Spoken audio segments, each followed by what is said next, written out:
Yesterday, Pokemon came out with a new trailer for the Isle of Armor DLC, which we now know is coming out June 17th, which is only 2 weeks away.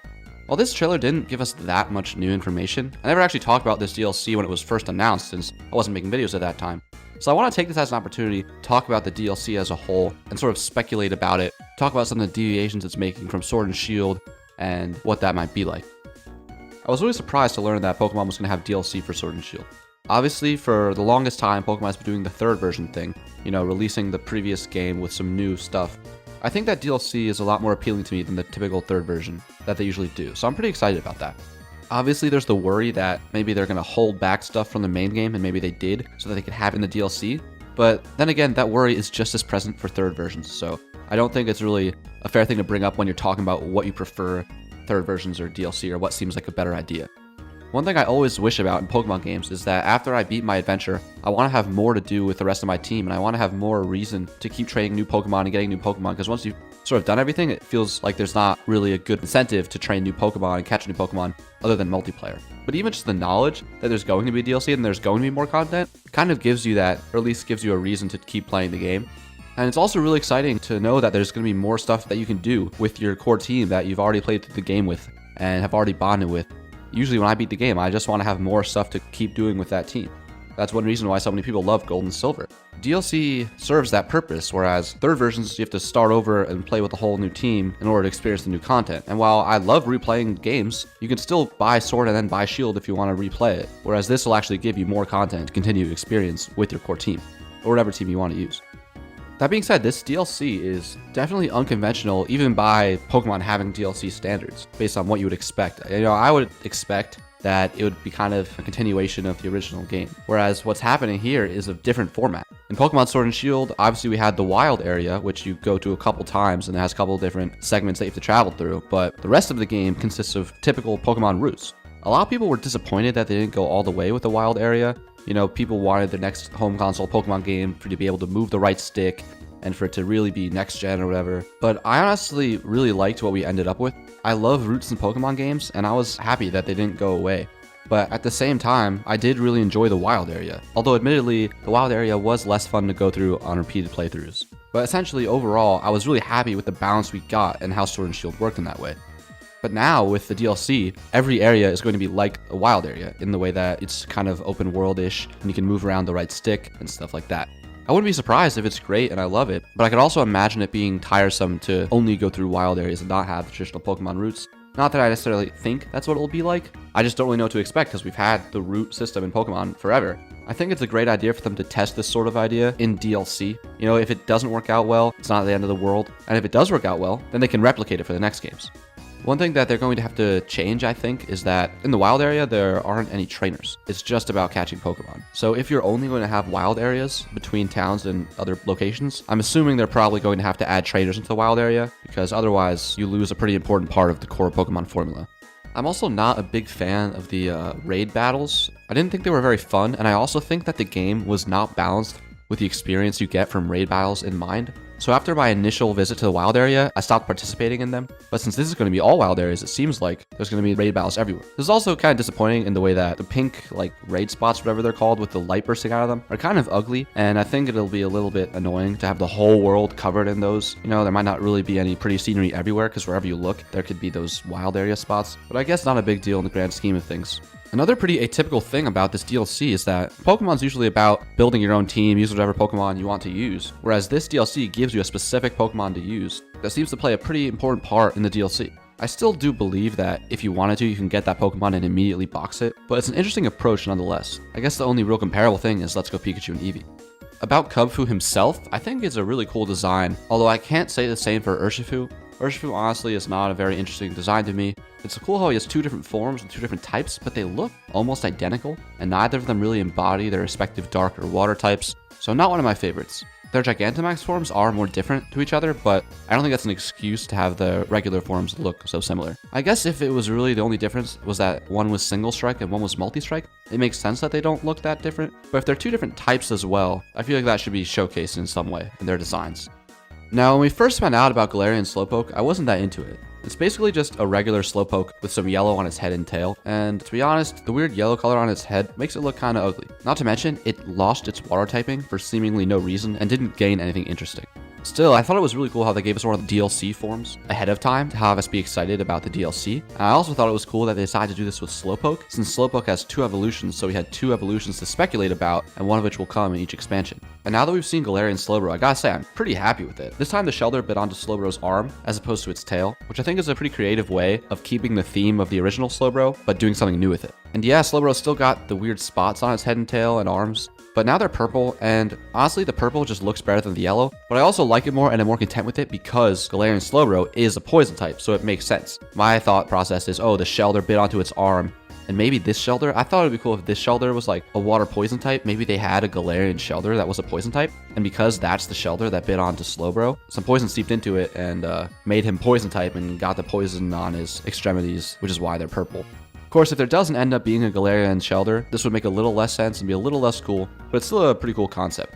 I still think that they could have kept Galarian Slowpoke as water type and it would just lose the water type when it gets infested with all this poison, but it makes sense, I guess, why they didn't do that. And now that he's got this Shelder on his arm, he can use that as a hand cannon, a la Mega Man or Samus, and that's a really cool concept. Having Shelder bite the arm instead of the tail is such a small change conceptually, but functionally it changes how this Slowbro would work so much. So I think it's a really great design overall. The description for Galarian Slowbro also says that sometimes the Shelder will bite harder on Slowbro's arm, which will make Slowbro start swinging it around and smashing its surroundings, which I think is a really funny thing to imagine.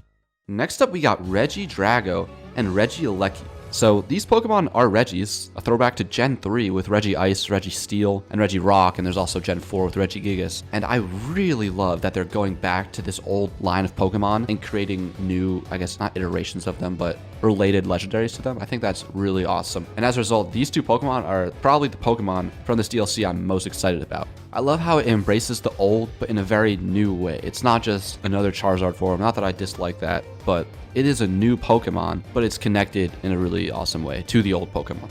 You know, it'd be really easy for Game Freak to just forget about old legendary lines, and not say that they don't do that all the time, but stuff like this makes the whole world of Pokemon feel a lot more connected and meaningful. The lore behind Regidrago is also really cool. It says, folklore tells that legendary Pokemon Regigigas tried to create a Pokemon from crystallized dragon energy, but ran out of crystals and was only able to complete the head. People of old feared that if Regidrago were to be completed, it would rain destruction on their land, so they sealed it away within a temple. I didn't realize that Regigigas created the Regis. I don't know if we knew about this before, or if this is the first time that's been mentioned. But regardless, my headcanon now is that Regigigas created all the Regis, which I think makes sense. But I love how he was only able to create the head, and it's still like a really powerful Pokemon. And the way it looks now, it looks like it has a whole body, but it has the top and bottom of its jaw as its arms, and then when it attacks, it closes them and kind of goes inside it, showing that this was really just, I don't know, the brain or the inside of the head. Just that alone was enough to form a being of such power. And it has kind of, you know, screw it, I'll make my own little legs out of this head. That's all I need. So I think that's really awesome. I absolutely love this design. It is a bit weird that it kind of looks like Charizard. You know, the horns definitely resemble Charizard. The shape of the face, it's not exactly the same, but that doesn't necessarily bother me. I mean, in a way, it's kind of cool that it does that. But at the same time, it's like, really, Regigigas was making a dragon, this super powerful dragon, and it used Charizard's head as a model. And Charizard isn't even a dragon type. So maybe it would be a bit cooler if the head looked more unique to Regidrago. I guess the Pokemon could have a bit more of an identity that way. But regardless, I think the design is phenomenal. Regidrago's signature move is Dragon Energy, and it says the more HP the user has remaining, the higher the move's power. So this sounds to me like it's a dragon-type Eruption. It's pretty cool. You know, Eruption is a pretty cool move. Water Spout, same thing. Those moves have 150 power. If you have full HP, then the less HP you have, the less power they have. And the animation for it is pretty awesome too. Next up, we got Regieleki, another awesome design. It does a great job of keeping the Regi style and theme while also completely embracing the electric type. Regieleki along with Regidrago, I think are my 2 favorite Regis now, honestly by a pretty substantial amount. I like the other Regis a lot, but these guys are just so cool. I also love that they have the numbers on their face like the other Regis. I love how they're keeping that going. The lore says that researchers have determined that Regieleki's body is fitted with what appears to be special insulating equipment that does not conduct electricity, which is I guess those blue sort of rings around its limbs. Some theorize that in ancient times, people tormented by Regieleki fitted the equipment on the Pokemon to restrain its powers.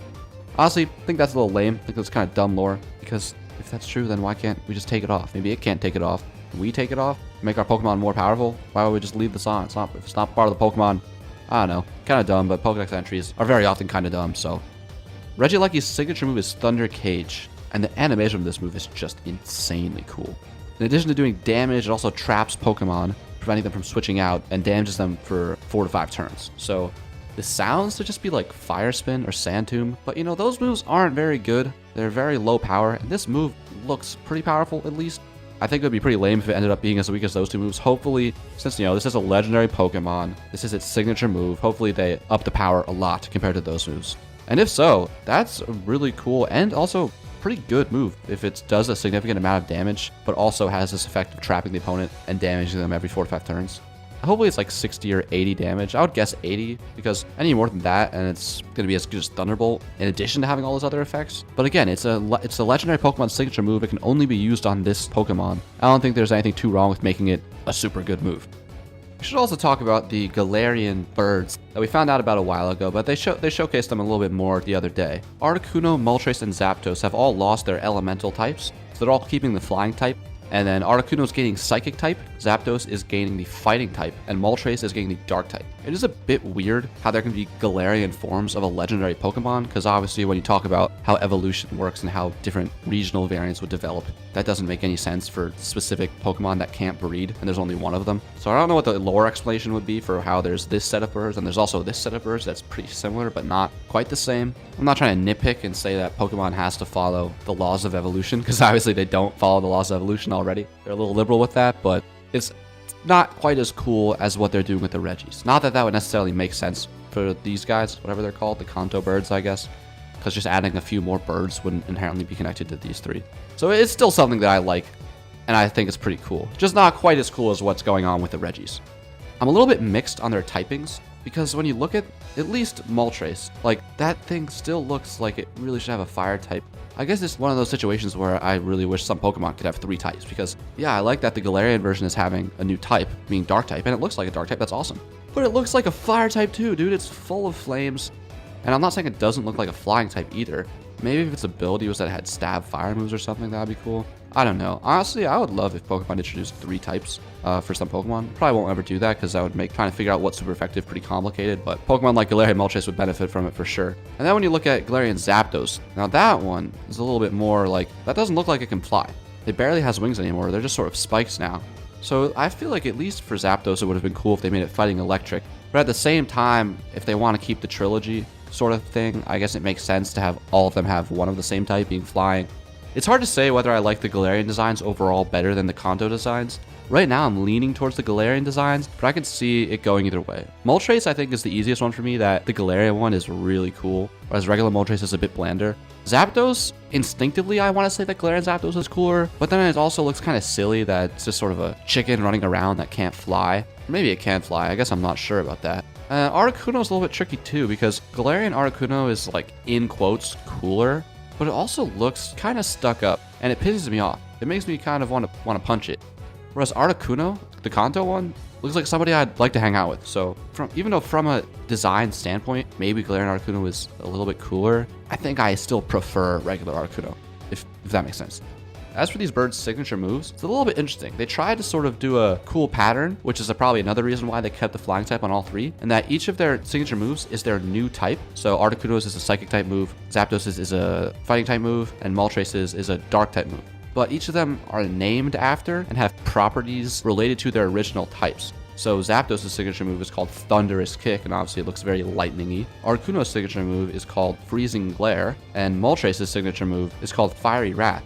However, I feel like they kind of dropped the ball here for reasons that I don't understand, because Articuno's signature move, Freezing Glare, is a psychic type move, but it has a chance to freeze. So it makes sense, you know, it's not an ice type, but it's still got this signature move that has ice type properties. You know, it's called Freezing Glare, it looks a little icy, and it can freeze. So it makes sense, it's consonant. But then Zapdos' signature move, it's called Thunderous Kick. It looks very electric-y, but it doesn't do any status effects. It doesn't have a chance to paralyze. Well, it does do status effect, but it doesn't do any electric status effect. It doesn't have a chance to paralyze. It just lowers defense. And then Moltres' signature move, Fiery Wrath, obviously, it, you know, seems very fiery, but its status effect is just that it may make a Pokemon flinch. it doesn't have a chance to burn the Pokemon. I really don't understand why they did this. It seems like it would be a perfect opportunity for a pattern between these 3 related legendaries for them to have the property of their old type. Especially because they resemble their old type still, even though they don't actually have it. And the move resembles their old type too. So why wouldn't Fiery Wrath, Galarian Moltres' signature move, have a chance of burning if it's going to be a dark type move? What makes it fiery then? And same thing with Thunderous Kick. Why doesn't it have, if it doesn't have a chance to paralyze, what makes it thundery? Why isn't it just a kick, you know? What's the point of electricity? It's just the animation and the name, but doesn't actually do anything? That's basically what it is. I don't really understand why that decision would be made. It'd be very easy to have that be the case. And it would resolve the conflict of, well, it's not a fire type, but it has a signature move with fire type properties, or the same thing with Zapdos and an electric type. So that's a bit disappointing. I should also talk about Calyrex, who is a Psychic and Grass legendary Pokemon, and he's basically Bran from Game of Thrones, the Bran of Pokemon. The lore says this Pokemon ruled all of Galar in ancient times. Though it appears delicate and slight, its every move is filled with grace and dignity. It also has extremely high intelligence, and it's said to see every past, present, and future event, which is just, I don't know. I think all-knowing characters are pretty uninteresting, but it's a Pokedex entry. It doesn't mean much. Probably not actually true. When we first saw this Pokemon in the expansion passes direct last year, I actually thought that it had a whole body, that it was a deer basically, because we saw it from the front, so I assumed there was a deer's body going behind it with deer legs, and I was like, oh, it's pretty similar to Xerneas, kind of. But then I saw it again later, and I realized it doesn't have that. It's just a little tiny humanoid body with a head that kind of resembles a deer's head, I feel like, and then this ginormous brain that I guess resembles a bulb or something because it's psychic grass. It also have these cool wings. I actually didn't notice them until just now. This design, it's certainly weird, but I like it. It's unique, it's interesting, and it makes me want to use this Pokemon. So even though it's definitely strange, it is a very, very strange design. I vote in support. It's interesting that this Pokemon is on the cover of the expansion pass, according to the website. So I wonder if you actually get it in Isle of Armor, which is the first pack, or Crown Tundra, which is the second pack, and what kind of role it will play. This expansion pass is also giving us some more Gigantamax Pokemon, being Gigantamax forms of all of the Galar starters, as well as Gigantamax forms for Venusaur and Blastoise, because of course Charizard was the only one that got one in the last games, because, you know, Game Freak always favors Charizard, but they're evening it out here. I'm not a big fan of Gigantamax overall. I think it makes the gym battles less interesting. I like that you could only use it in certain important events, because that was a big problem of X and Y, that you could use your Mega Evolution in regular battles when the other person only had like 2 Pokemon that couldn't Mega Evolve. So it's one of the reasons why that game was too easy. So I like that Gigantamax can only be used in certain important battles, but at the same time, I think the way it was implemented is pretty uninteresting. See, with Gigantamax, you lose all of your status moves. Every move you have that is a damaging move turns into the same move. Basically all fire type moves turn to the same move, all dark type moves turn to the same move, and then status moves all just turn into protect. So it takes away some of the strategy of the game, given that there are probably thousands of Pokemon moves, whereas any Gigantamax Pokemon can only use a max of like 19 moves, being 1 for every type, and then max guard, which is just protect. And also, Gigantamax was always used on the gym leader's trump card, on their last Pokemon, which, in addition to being predictable, meant that their trump card, their best Pokemon, didn't ever have a unique strategy. They all just attacked, because that's all that Dynamax Pokemon can do, really. If you think about some gym leaders of past games, Whitney, for example, her trump card, Miltank, it used Attract, and that was one of the reasons that it was hard for a lot of people, whereas Galar gym leaders are prevented from implementing most strategies in their trump cards, which is supposed to be the most difficult Pokemon you face. And also, Gigantamax Pokemon are banned from Smogon competitive battling, which obviously not everyone does or cares about and isn't official. But I care about it, and when I play multiplayer, that's almost always what I play, which I suppose makes Gigantamax Pokemon feel more unimportant and uninteresting to me, since I know I'm basically never going to use them. Also, I hate raid battles. I think they're very boring, and raid battles until now have basically been the only way to get most Gigantamax Pokemon. I caught a Sizzlipede and then evolved into Centiskorch. This was my first playthrough, so I didn't know how Gigantamax worked. I knew from the Fire-type gym leader that Centiskorch had a Gigantamax, and then I get my Centiskorch and I Dynamax it, and it just is Dynamaxed. I was like, what gives? That's why I found out that regular Pokemon you catch can't Gigantamax. And I could go on a whole tangent as to why raid battles I think are a bad mechanic, but just for this reason alone, it makes the Pokemon you call on your journey feel less important and less interesting because they can't Gigantamax. So it's like, I'm only ever going to use these if I go out of my way to catch this specific Pokemon in a raid. So that makes me not care that much about Gigantamax Pokemon. In terms of the designs of the Gigantamaxes themselves, actually kind of have the same thing to say about Inteleons and Rylabooms. They're both really cool, especially Inteleons. I really like the whole sniper tower thing, how he uses his own tail to make a sniper tower. And I like that Rylaboom actually has its own drum set now. But both of these Pokemon, I feel like this is really the completion of their designs. The final evolution of Grookey actually disappointed me the most because Rillaboom, like, especially by completion of the concept, you can see it's clearly meant to be a drummer, yet the final evolution doesn't have a drum set or really anything that resembles any real drum. It just has this little weird bass drum looking thing with 2 tiny drums on the top that he plays that do not look like or function like real drums at all. And then for Inteleon, the sniping tower concept is really cool, but it's like, it makes regular Inteleon just looks kind of pointless. It's like, oh, that is a great concept, but it's only used in the Gigantamax form, and the 3rd evolution is just regular Inteleon, is just boring. But still, I do like those Gigantamaxes. I guess that is what we're talking about. As for Cinderaces, I don't know. It seems a little bit weird. He's kind of standing on nothing. Can't really stand on fire like that. I think it's kind of dumb. I mean, it still looks cool, but then its ears or whatever grow really long, which isn't cool or interesting. It just, I feel like they needed something to flesh out the design. Overall, not a fan of Cinderace's Gigantamax, even though Cinderace is probably my favorite of the actual final evolutions of the starters. And then of course we got Gigantamax, Venusaur, and Blastoise to balance out Charizard. Venusaur I'll talk about first. Really not a fan, to be honest. I mean, he's buffer, kind of cool, I guess. But the way his bloom or whatever, this flower, his petals, kind of go over his whole body, it looks kind of dumb to me.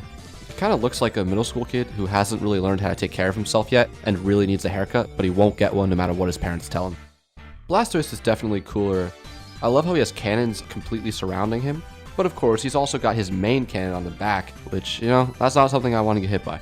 Still though, overall, I'm really not a fan of Gigantamaxes, because even with the cooler designs, like, just looking at Blastoise and Venusaur, they've got these glowing eyes, which is really not Pokemon-like to me. And the gross red clouds surrounding all of them, to me, is really unappealing design-wise. These look unnatural, and I guess that's sort of maybe desire, but to me, the whole vibe that the Gigantamaxes go for is not appealing. One more weird little thing we saw in the newest trailer is this little robot Cramorant that is called the Cramomatic, and it lets you combine up to 4 items together to make new items. This is such a strange thing for them to show, in my opinion, and not explain at all. Because, like, what is the potential of this? What are its limits? Obviously, it would be incredibly unlikely that you can just combine any 4 item and get an all-new item out of that, because there would be thousands and thousands of possible combinations. So what are the limits here? What types of items does it accept? And what's the goal of it? Does it only create certain types of items? Or I really don't understand how this could work at all, but I guess I'm curious. I don't know. I'm guessing there are certain items you can only get by combining some others, but it seems like a very strange mechanic. I'm curious to know more though. And then the last thing I want to talk about is this thing called Max Soup. Basically what that means is if you have a Pokemon that can Gigantamax, but your version of that Pokemon can't Gigantamax, like what I was talking about earlier, I think. Say my Centiskorch can only Dynamax, it can't Gigantamax. You can now give it Max Soup, which you can obtain in the Isle of Armor, and then it will be capable of Gigantamaxing. So this kind of eliminates the problem I had earlier with Gigantamax, or one of the problems at least. And it is another step in the right direction for Pokemon in regards to competitive battling, because competitive battling still has a pretty high barrier of entry, so anything they can do to make it easier to finalize your team and to train up Pokemon is better in my book. So now instead of having to go to raids to get a Pokemon that can Gigantamax, any Pokemon you have that would be able to Gigantamax can Gigantamax if you just give it this Max Soup. They've done stuff like this before, like in Gen 7 they introduced the bottle caps, and you know, that sounded nice, but it was still really annoying because you had to get all the way to level 100 to use them, but better than nothing, and it is another step in the right direction, so it seems like slowly they are progressing to a place where competitive Pokemon is more accessible to the average player. That being said, there were a lot of things with Pokemon Sword and Shield that made competitive Pokemon less accessible, which was really disappointing to me. For example, TRs, that completely was a step backwards compared to how they made TMs. It's like they made TMs multi-use in order to take a step forward, and they just took that same step back by introducing TRs, which are just the same thing as old TMs, which we got rid of because old TMs worked in a dumb way. So hopefully they'll get there eventually. Just Pokemon is crawling to a place where competitive Pokemon will be more accessible. Like they take a step forward and they take a step back. Hopefully they continue to take more steps forward than they do steps back in that regard. That's pretty much it that I've got to talk about for the Pokemon DLC, but it's coming out very soon, so we're going to find out how this whole Pokemon DLC experiment turns out. It's pretty exciting to me also that we have 2 different packs, so it's not just this will come out and that's it. We have this, and then later in the year, we'll have another update, so that's awesome. Looking forward to playing it. Until then, let me know what you guys think about this upcoming DLC, as well as the stuff we found out yesterday, and I'll see you guys next time.